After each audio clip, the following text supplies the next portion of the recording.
오늘은 그는 흥하여야 하겠고 라는 제목을 가지고 요한복음 3장 22절부터 30절까지 말씀을 좀 살펴보길 원합니다. 여러분들은 어떠세요? 여러분들은 이기는 것과 지는 것 어떤 것을 더 좋아하세요? 강한 것과 약한 것 어떤 것을 더 좋아하세요? 사실 지는 걸 좋아하는 사람이 없죠. 뭘 해도 이겨야 재밌죠. 운동 경기를 해도 이겨야 재밌고 단순한 게임을 해도 이겨야 재밌고, 그리고 약해지는 것보다는 강한 것을 좋아하는 게 인간의 본성이 아닐까 싶습니다. 그런데 오늘 본문에 보면 좀 이상하죠. 왜냐하면 세례 요한은 자신에 대해서 뭐라고 이야기해요? 나는 사라져야 되고, 나는 약해져야 되고, 나는 져야 한다. 우리가 평소 갖고 있는 생각과는 정반대로 말하고 행동하는 것을 보게 됩니다. 그렇다면 왜 세례 요한이 이렇게 행동했을까요? 이러한 세례 요한의 행동을, 말을 우리는 어떻게 받아들여야 할까요? 저는 오늘 여러분과 함께 세례 요한에 대해서 좀 살펴보길 원합니다. 이를 통해서 세례 요한의 삶이 우리에게 주는 교훈은 무엇인지 함께 이야기를 나누고 함께 은혜를 받았으면 좋겠습니다. 우리 먼저 26절 말씀 같이 한번 읽어볼까요? 같이 읽도록 하겠습니다. 그들이 요한에게 가서 이르되 랍비여 선생님과 함께 요단강 저편에 있더니 곧 선생님이 증언하시던 이가 세례를 베풀매 사람이 다 그에게로 가더이다. 오늘 보면 요한이 등장을 하죠. 이 요한은 저희가 읽은 요한복음을 쓴 저자인 요한이 의미하는 게 아니라 세례를 베푼, 그러니까 예수님이 오시기 직전에 세례를 베풀면서 사람들이 회개하라는 메시지를 전했던 세례 요한을 의미해요. 이 세례 요한은 굉장히 기독교 역사상 독특한 인물입니다. 왜 독특할까요? 그것은 예수님이 오시기 바로 직전에 사역했던 사람이기 때문이에요. 이런 점에서 세례 요한은 굉장히 불행했던 사람이기도 하지요.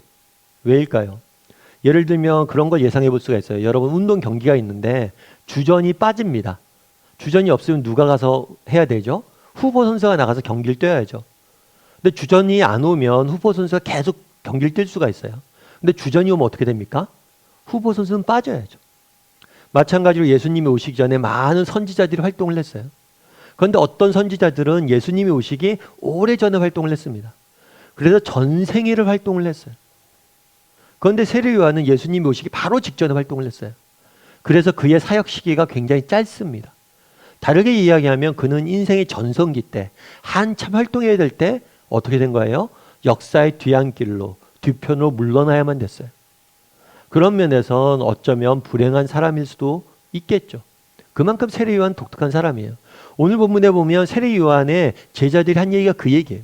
세례 요한의 제자들, 여기서 그들은 세례 요한의 제자들입니다. 그들이 뭐라고 그랬어요? 사람들이 다 그 얘기로 가더이다. 무슨 얘기냐면 그는 예수님이에요. 예수님도 세례를 베푸셨어요. 그러니까 사람들이 세례 요한의 세례를 받지 않고 예수님의 세례를 받는데 다 간 거죠. 그 사실을 이야기한 거예요. 어떻게 다르게 표현하면 아마 이렇게 표현할 수 있겠죠. 세례 요한의 제자들은 어떤 식으로 표현한 거예요? 세례 요한과 예수님을 비교하고 경쟁 관계로 본 거죠. 그래서 세례 요한과 예수님을 비교하면서 사람들이 다 누구에게 갔다? 예수님에게 갔다라고 말한 거예요. 사실 이런 얘기는 우리가 낯설지가 않죠. 세례 요한의 제자들의 이야기는 굉장히 익숙합니다. 왜일까요? 우리가 너무 많이 듣는 얘기죠. 이 땅을 살면서. 야, 누가 뭐 했대더라. 누가 어디에 갔대더라. 누가 어디 학교에 갔고 어느 직장에 갔대더라. 누가 이번에 몇 점 맞았대더라. 누가 이번에 뭐 샀대더라. 누구야 이번에 승진했대더라. 누가 이번에 어디 여행 갔다 왔대더라. 어디서 뭘 먹었대더라. 계속해서 우리가 듣는 얘기는 뭐예요? 이러한 비교와 경쟁에 대한 이야기를 듣죠. 특별히 요즘은 SNS가, 개인 미디어가 많이 발달되어 있습니다. 그래서 맨날 같이 접하는 게 뭐예요? 이런 이야기들이죠. 이런 비교들이죠. 제가 예전에 어떤 영상을 하나 봤어요. 영상을 하나 봤는데 그 영상은 뭐냐면 두 남자아이가 등장을 합니다. 두 남자아이가 등장을 해서 뭘 하냐면 서로 싸워요. 막 다투는 거죠. 그래서 싸우는데 어떻게 싸우냐면, 야, 우리는 아파트에 산다? 그래? 우리 집도 아파트야. 그래? 우리 집 TV 50인치야. 그래? 우리 집도 50인치야. 우리 집 냉장고 2개다? 그래? 우리 집도 2개야. 막 둘이 막 싸우는 거예요. 그런데 그때 갑자기 어떤 아주머니가 등장을 하죠. 이 아주머니가 뭐라고 얘기했냐면, 야, 너희들은 형제끼리 왜 그렇게 싸우냐? 같은 집에 사는 형제끼리 누가 우리 집에 뭐 산다, 뭐 있다 이렇게 자랑한 거죠. 유머죠, 유머. 그런데 이것이 오늘날 우리 사회의 단면을 굉장히 잘 보여주는 거예요. 같은 집에 사는 형제끼리도 끊임없이 경쟁하고 비교하고, 어쩌면 우리 사회의 가장 큰 특징 중에 하나는 이 비교와 경쟁일지 몰라요. 세례 요한의 제자들도 똑같이 본 거죠. 예수님과 요한을 뭘 한 거예요? 비교하고 경쟁 관계로 본 거예요. 그러자 요한은 뭐라고 답했을까요? 요한은 뭐라고 답했을까요? 우리 28절과 29절 말씀 같이 한번 읽어볼까요? 같이 읽도록 하겠습니다. 내가 말한 바 나는 그리스도가 아니요 그의 앞에 보내심을 받은 자라고 한 것을 증언하는 자는 너희니라. 신부를 취하는 자는 신랑이나 서서 신랑의 음성을 듣는 친구가 크게 기뻐하나니 나는 이러한 기쁨으로 충만하였노라. 예, 요한은 뭐에 대한 이야기를 하냐면 먼저 결혼식에 대한 비유를 듭니다. 여러분, 결혼식의 주인공은 누구예요? 결혼식의 주인공은 신랑과 신부예요. 그래서 많은 사람들이 신랑과 신부에게 집중하게 돼 있습니다. 주인공이 신랑과 신부인데, 그런데 내가 신랑의 친구예요. 결혼식에 참여했어요. 내가 주인공이 아니라고 슬퍼하는 신랑의 친구가 있나요? 아니죠. 오히려 신랑의 친구는 뭐예요? 기뻐하고 즐거워하죠. 많은 사람들이 신랑에게 주목하고 신부에게 주목할수록 신랑의 친구는 기쁜 거예요. 마치 그런 거와 같다는 거예요. 이 신랑이 누구예요? 신랑이 예수님이죠. 그리고 나는 신랑의 친구라는 거예요. 그래서 나는 신랑에게 많은 사람들이 모이고 신랑을 기뻐하는 게 너무나 기쁘다라는 거예요. 나도. 그래서 뭐라고 표현해요? 나도 이러한 기쁨에 뭐했다? 충만했다. 신랑의 친구가 누리는 기쁨에 충만하다는 거예요. 너희는 경쟁 관계로 봤지만 우리는 그런 사이가 아니라는 거예요. 오히려 나는 기쁨이 충만하다는 거예요. 아까 우리가 비교에 대한 이야기를 했잖아요. 여러분, 비교는 좋은 걸까요? 나쁜 걸까요? 여러분, 좋은 걸까요? 나쁜 걸까요? 목사님, 비교가 좋은 건 아닌데 그래도 필요한 거 아니에요? 비교하고 경쟁하면 우리가 발전하잖아요. 뭐 맞는 얘기죠. 왜냐하면 달리기를 한번 뛰어보십시오. 혼자 달리는 것보다 옆에 누가 같이 뛰면 경쟁을 하면 어떻게 돼요? 더 빨리 더 멀리 뛰어요. 그래서 경영학에서는 그런 이야기도 있다고 그래요. 좋은 경쟁사를 만나는 것은 축복이다. 그 기업에 대한 축복이다. 그래서 삼성과 LG가 가정에서 경쟁하는 것처럼, 정말 네이버와 다음이 경쟁하는 것처럼 이런 경쟁을 통해서 서로가 발전할 수 있다는 거죠. 그래서 경쟁이 필요하다는 거예요. 물론 어떤 면에서 맞는 이야기 같습니다. 그런데 비교와 경쟁이 나쁜 이유가 있어요. 그건 뭐냐면 동기예요, 동기. 비교와 경쟁이 동기예요. 그 비교와 경쟁의 원동력은 뭐냐면 우선은 수치심이에요. 다르게 말하면 열등감이겠죠. 야, 너는 저 사람보다, 쟤들보다 이것도 못하냐? 너는 왜 쟤보다 더 못하냐?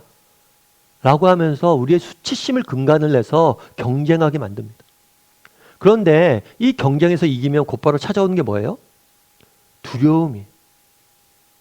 이것은 다른 이름으로 교만이죠. 사실 여러분들 교만한 사람들은 두려움 때문에 교만한 거예요. 자신의 그 위치가 다시 놓쳐질까 봐. 그래서 마치 경쟁은 이 시계의 추와 똑같아요. 한쪽 끝은 수치심이 있고 한쪽 끝은 두려움이 있어요. 이 사이를 왔다 갔다 하는 거예요. 물론 중간에 기쁨이 주는, 경쟁이 주는 기쁨이 잠깐 있을 수 있습니다. 하지만 이 두 사이를 계속해서 왔다 갔다 하게 만드는 게 이 비교와 경쟁이에요. 그래서 결국에 이 비교와 경쟁은 뭘 우리에게서 뺏어가는 거예요? 삶의 기쁨을 뺏어가는 것이고, 또한 뭘 뺏어가요? 내 자신의 길을 걸어가지 못하게 만들고 나를 사랑하지 못하게 만드는 게 이 비교와 경쟁이에요. 그런데 오늘 본문에 보면 어떻게 되어 있어요? 오늘 본문에 보면 28절과 29절에 뭐라고 되어 있죠? 세례 요한이 말하죠. 나는 기쁨이 충만하다 이야기예요. 기쁨이 충만하대. 그럼 이 기쁨의 원천이 어디 있냐는 거예요. 이런 기쁨을 누리게 된 근거가 어디 있냐는 거예요. 그건 뭐냐면 그 앞절에 있죠. 나는 그리스도가 아니요 그의 앞에 보내심을 받은 자라고 한 것을 증언할 자. 나는 누가 아니다? 그리스도가 아니다. 구약의 성경에 약속된 메시아가 나는 아니란 거예요. 뿐만 아니라 나는 메시아가 아니고 그의 앞에서, 메시아가 앞에서 메시아 앞서 보내심을 받아서 그 길을 예비하라고 보낸 사람이다 라고 이야기를 해요. 다르게 얘기하면 요한의 정말 기쁨의 원천은 뭐냐? 그거는 정체성이에요. 내가 누구인가? 이 정체성이 분명한 정체성이 있었기 때문에 그는 이 비교와 경쟁에 빠지지 않고 기쁨에 충만했던 거예요. 이 정체성을 조금 다른 식으로 이야기하면 그런 거예요. 이 정체성이란 그런 거잖아요. 나는 누구인가? 라는 문제겠죠. 그런데 이 정체성이라는 얘기를 조금 다른 이야기로 하면 뭐냐면 자신을 사랑할 줄 알았던 거예요. 요한은 자기 자신의 삶을, 자기 자신의 역할을, 자신의 인생 길을, 내가 걸어가는 길들을 사랑할 줄 알았기 때문에. 그렇기 때문에 그는 비교와 경쟁에 흔들리지 않아요. 오히려 그는 기쁨이 충만하다고 이야기합니다. 우리도 마찬가지예요. 여러분, 우리 스스로를 좀 사랑했으면 좋겠어요. 그런데 우리를 스스로를 사랑하는 근거가 뭐예요? 근거가 바로 하나님 앞에서 우린 누구냐는 거예요. 정말 우리가 하나님 앞에서 얼마나 사랑받은 존재이고 하나님께서 나를 이 땅에 그냥 보낸 게 아니라 특별한 계획과 목적을 가지고 나를 다른 사람과 다른 모습으로 지어서 내가 서 있는 이곳에 보내셨다라는 소명의식. 이것이 분명할 때 우리는 삶의 기쁨을 잃지 않는 거예요. 왜 많은 사람들이 삶의 기쁨을 잃어버립니까? 그 이유 중에 여러 가지 것들이 있겠죠. 환경적인 문제들도 있고 여러 가지 문제들이 있겠죠. 그 중에 하나는 뭐냐면 그 기쁨을 뺏긴 이유는 뭐냐면 정체성을 잃어버렸기 때문에 자기 자신을 사랑하지 않기 때문에. 제가 예전에 사랑의 교회 있을 때 공연 하나를 저는 이제 개척하기 전에 사랑의 교회에서 사역을 했는데 사랑의 교회에서 어떤 공연이 있었냐면 소록도에도 이제 교회가 있거든요. 소록도에 있는 교회에서 하모니카 연주단이 왔었어요. 그래서 공연을 했는데 사실 그렇잖아요. 우리가 여러분들 잘 못 보셨지만 이렇게 나병 환자들은 손이 다 이렇게 뭉개지고 그럽니다. 그리고 입, 얼굴이나 이런 형태들이 변해요. 그거 보니까 사실 하모니카 연주를 하는데 아름답게 손으로 붙잡고 하는 게 아니에요. 거의 손에 끼우다시피 해서 하모니카를 부는 거예요. 입도 삐뚤어져 있고. 사실 그 모습이 눈물이 없으면 결코 볼 수 없는 광경이죠. 그런데 그 중에 한 분이 이렇게 하모니카 연주를 하다가 이제 간증을 했어요. 간증을 하는데 그런 얘기를 하는 거예요. 저는 하나님은 굉장히 공평하신 분이라고 생각한다고. 그러면서 무슨 얘기를 하냐면 여러분들이 누리지 못하는 기쁨과 감사가 우리에겐 있다라고 이야기를 해요. 참 어떻게 보면 그렇잖아요. 다른 사람과 비교해 보십시오. 그게 무슨 행복이 있겠어요, 그게. 무슨 감사가 있고 무슨 삶의 기쁨이 있겠어요. 그런데 그렇지 않다는 거예요. 그 안에서도 우리에게도 정말 하나님이 우리 역시 사랑하시고 정말 우리를 통해서도 하시고 싶은 일들이 계시고 언젠가 이 모든 것이 끝났을 때 우리를 칭찬해 줄 것이다. 이런 확신이 있으니까 그 안에서도 기쁨이 있다는 거예요. 요한은 이야기합니다. 나는 기쁨이 충만해진다. 여러분, 우리 사랑하는 성도님들이, 우리 다음 교회 식구들이 정말 이 기쁨을 맛봤으면 좋겠어요. 이 기쁨을 어떻게 맛봅니까? 여러분을 사랑하십시오. 여러분의 삶을 사랑하세요. 여러분, 우리 중에 완벽한 사람은 없습니다.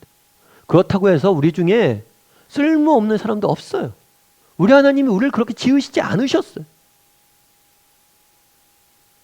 우리의 인생에 부족한 것들이 있지만 그럼에도 불구하고 우리 인생을 의미 있고 가치 있게 보내게 하시기 위해서 이 땅에 보내셨다는 거예요.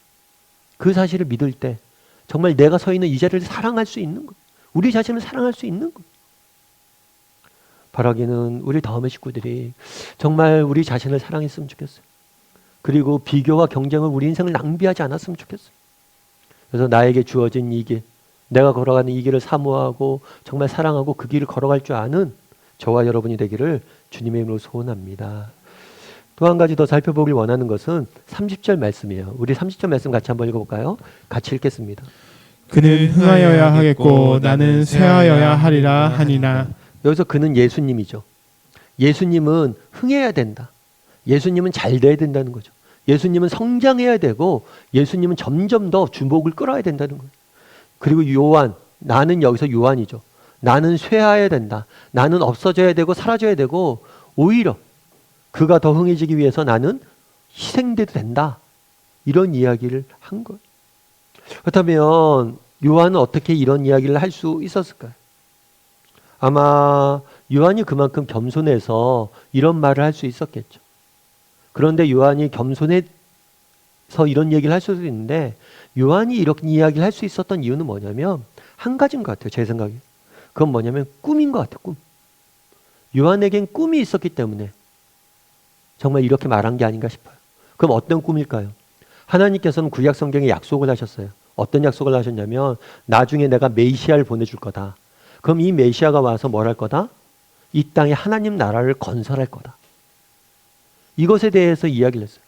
메시아가 올 거고 겸손해질 것이다. 하나님 나라가 이 땅에 건설될 것이다. 이것에 대한 꿈이 있었던 거예요. 꿈이 있으니까 예수님이 누구라고 믿은 거예요? 메시아라고 믿었으니까 빨리 예수님께서 뭘 하셔야 돼요? 하나님 나라를 이 땅에 건설해야 되는 거예요. 그가 오셨는데 그가 빨리 건설하셔야지. 그래서 그가 흥해야 된다는 거예요. 그가 흥해야 되고 내가 쇠해야 된다. 이건 비교가 아니에요. 그 근거에 뭐가 깔려져 있는 거예요? 꿈이 깔려져 있는 거예요. 하나님 나라가 메시아를 통해서 이루어질 하나님 나라에 대한 꿈. 그것이 있었기 때문에 그렇게 이야기한 거예요. 여러분, 우리가 이제 사실 저는 이제 부모가 되기 전에는 부모의 심정을 잘 몰랐던 것 같아요. 그런데 부모가 되고 나니까 부모의 심정을 좀 아는 것 같아요. 예전에 어렸을 때 그런 얘기 많이 들었잖아요. 뭐 그런 얘기 많이 들었죠. 이제 닭, 그때는 먹을 게 적었으니까, 먹을 게 적었으니까, 뭐 고기도 많지 않고, 그러니까 뭐 닭백숙 같은 걸 가끔 할 때가 있죠. 닭백숙 같은 걸 가끔 하면 닭 껍질을 누가 주로 먹습니까? 엄마가 먹죠. 그리고 닭살은 누가 먹어요? 애들이 먹죠. 그래서 엄마는 왜 닭 껍질만 먹어? 그럼 엄마가 뭐라고 그래요? 엄마 닭 껍질 좋아해. 뭐 닭 껍질 먹을 좋아해요, 좋아하긴. 살이 더 맛있지. 그런데 왜 닭 껍질 좋아한다고 이야기해요? 살 아이들 먹으라고. 우리가 그런 얘기를 많이 들었잖아요. 그런데 부모가 돼 보니까 그 심정을 좀 알겠어요. 어렸을 때 몰랐는데. 그런데 이걸 우리는 어떻게 이야기하냐면 객관적으로 보면 이렇게 이야기를 해요. 그 사건을 두고 부모가 희생했다. 그런데 부모 중에 내가 희생했다고 생각하는 사람 아무도 없어요. 사람들은 이걸 희생이라고 부르지만 부모는 뭐라고 불러요? 사랑이라고 불러요. 내가 자녀를 사랑하니까 이걸 하는 거예요. 요한도 마찬가지예요. 객관적으로 보면 겸손한 사람이다. 희생했다. 아니에요. 그는 겸손한 사람도 아니고 희생한 사람도 아니에요. 그는 뭘 한 사람이요? 사랑한 사람. 뭘 사랑한 거예요? 하나님 나라의 꿈을 사랑했던 거예요. 저 꿈이 있었던 거예요. 사실 우리 삶 가운데 요한이 그러잖아요. 내가 기쁨이 충만하다. 왜 우리 삶 가운데 기쁨이 사라질까? 어쩌면 우리에게도 이런 꿈이나 이런 사랑이 사라진 건 아닐까? 정말 요한이 꿈꿨던 그 꿈이 우리에게는 없기 때문에 우리 사이에 정말 꿈꿨던 그 꿈과 사랑이 없기 때문에 우리의 삶에 기쁨이 사라진 건 아닐까? 이런 생각이 드는 거죠. 여러분, 우리 로마서 8장 18절 말씀 같이 한번 읽어봤으면 좋겠습니다. 같이 읽도록 하겠습니다. 생각하건대 현재의 고난은 장차 우리에게 나타날 영광과 비교할 수 없도다. 사실 오늘 비교에 대해서 이야기하고 있는데요. 비교가 나쁜 것이기도 해요. 그런데 바울은 뭐라고 그러냐면 비교할 수 없도다 이야기를 해요. 다르게 얘기하면 비교해 보라는 거죠. 비교해 보면 너희가 안다는 거예요. 근데 비교를 하는데 어떻게 비교하냐면 나와 다른 사람 비교하잖아요. 바울은 재밌는 거 뭘 비교하냐면 현재와 나타날 미래를 비교합니다.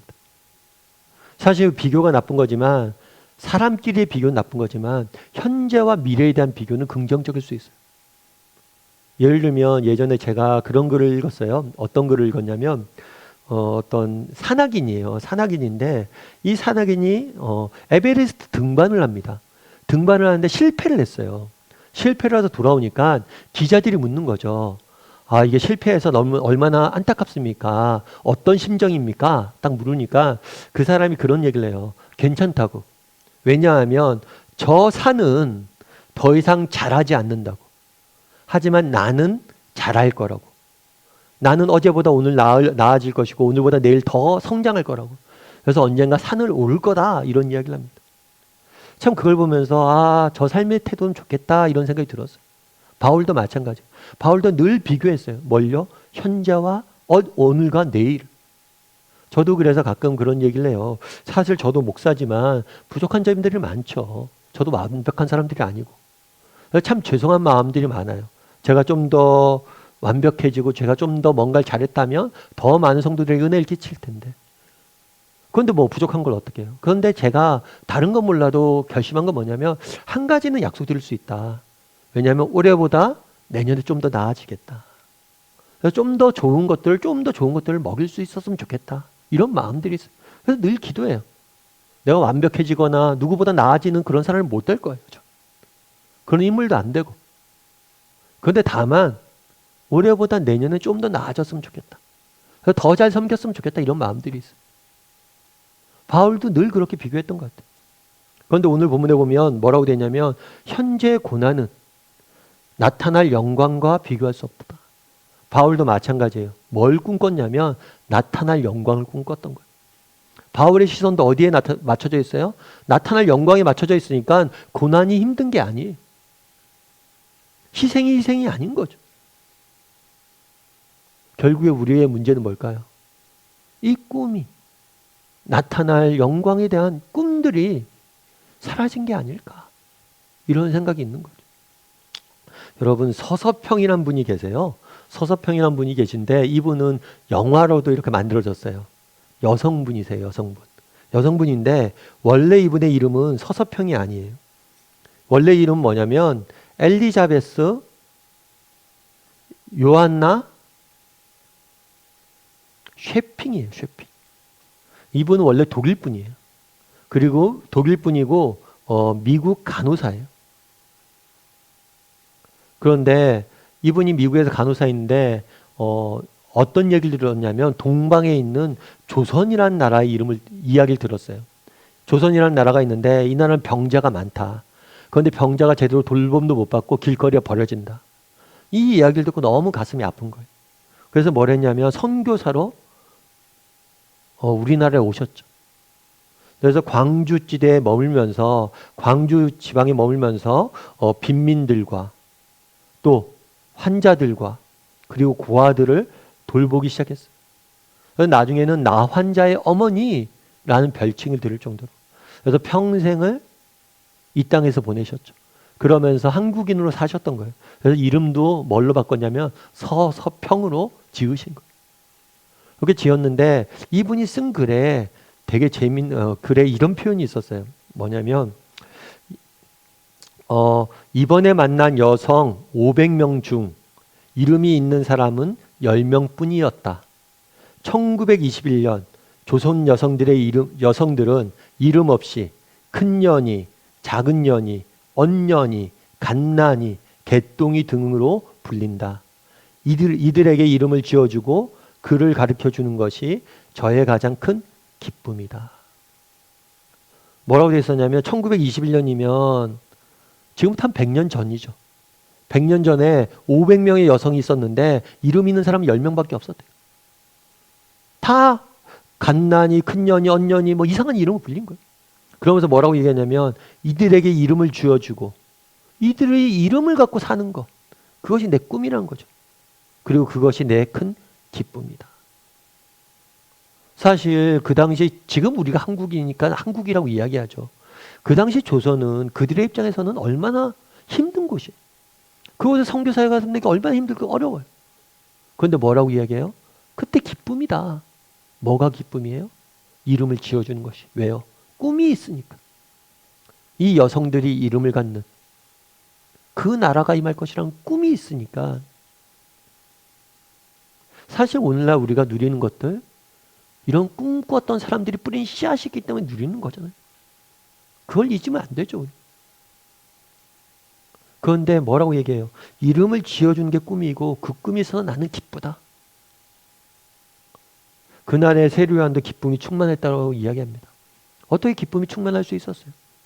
분명한 자기 정체성, 자기 자신을 사랑할 수 있었기 때문이죠. 그리고 또 뭐가 있었기 때문이에요? 꿈이 있었기 때문에. 우리도 꿈 꿨으면 좋겠어요. 어떤 꿈이냐? 우리 가정에 정말 하나님 나라가 임하고, 정말 내가 섬기는 이 공동체에 하나님 나라가 임하고, 내가 서 있는 일터에 정말 정의와 공의가 하수처럼 흐르는, 사랑이 하수처럼 흐르는 하나님 나라가 임하는 그런 꿈들이 있다면, 그리고 우리 자녀들을 통해서 하나님이 놀라운 일들을 행하실 것이고, 정말 우리 가정을 통해서 하나님께 일하실 것이다, 이런 꿈들을 꾸는 것, 저는 꿈꿨으면 좋겠어요.